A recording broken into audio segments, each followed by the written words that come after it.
Hi, friends! Welcome back to Kids Creative Art, where learning and drawing go hand in hand.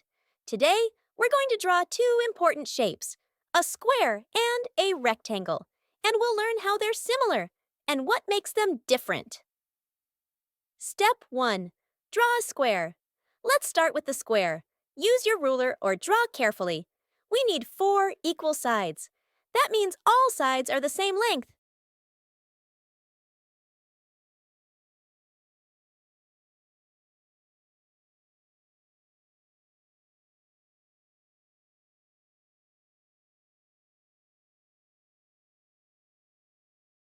Now, connect the lines. Great job! That's a square. Step 2. Draw a rectangle. Now let's draw a rectangle. Start by drawing a long line at the bottom. This will be the length. Then draw 2 shorter sides going up. That's the width. Connect the top, and there's your rectangle.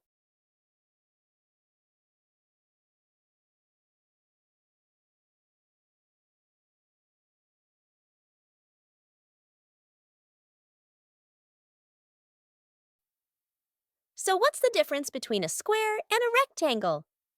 A square has all sides the same length. A rectangle has 2 long sides and 2 short sides. Let's color our square yellow and our rectangle brown. Don't forget to like, subscribe,